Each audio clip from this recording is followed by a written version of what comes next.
CM Jagan తీరుపై Nagari TDP అభ్యర్థి గాలి భానుప్రకాష్ ఫైర్ అయ్యారు. పర్యటనలో జగన్ ఇచ్చిన హామీల ఊసే లేదని ఆగ్రహం వ్యక్తం చేశారు.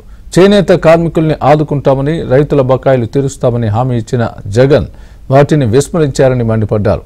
5 ఏళ్లలో నగర అభివృద్ధి కోసం ఏమీ చేయని రోజా ఇప్పుడు ఓట్లెలా అడుగుతారని భానుప్రకాష్ ప్రశ్నించారు. జగన్ పాత పథకాలకే కొత్త రంగులద్దారని విమర్శించారు. నగరంలో టీడీపీ జెండా ఎగురవేస్తామని గాలి భాను ధీమా వ్యక్తం చేశారు. తాను గెలిచాక నియోజకవర్గంలో పారిశ్రామిక అభివృద్ధికి కృషి చేస్తానని ఆయన హామీ ఇచ్చారు. మనంతా పూనుకొని ప్రతి ఓటు కూడా ఏ ఒక్క ఓటు కూడా పోకుండా ఖచ్చితంగా సగృతిగా బయట చేస్తారని ఆశిస్తా ఉన్నా.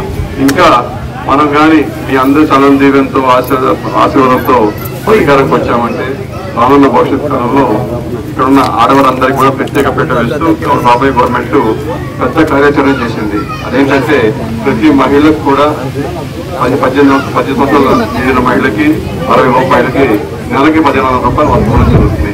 అలాగే తల్లికి వందనం పేరుతో ఈ ఒక బిడ్డ సగం బిడ్డకుండా ఎంతమంది బిడ్డలు ఉంటే అంతమంది బిడ్డలకి 15,000 ఇవ్వడం జరుగుతుంది. అలాగే వాళ్ళకి ప్రతి 3 సిలిండర్లు ఇవ్వడం జరుగుతుంది. అలాగే ఇక్కడ ఉన్న చాలా మంది పెద్దవారు ఉన్నారు, వికలాంగులు ఉన్నారు, వితంతులు ఉన్నారు.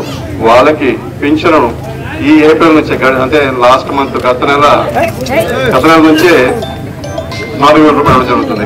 అంటే ఏప్రిల్, మే, జూన్ ఈ 3 నెలలు కలిపి జూలైలో మీ ఇంటికి 7,000 రూపాయలు పంపించడం జరుగుతుంది. ఇవన్నీ సహకారం కావాలి, మనం చేసుకోవాలంటే మనం ఖచ్చితంగా సైకిల్ గుర్తుపట్టేయాలి. అందరూ చేస్తారని ఆశిస్తాం. ఎందుకంటే ఇక్కడ ఉన్న ఆడపడుచులు అందరూ కూడా తిరిగి ఆడపడుచులు కూడా అంత తెలివైన వాళ్ళు, అంత కుటుంబాలు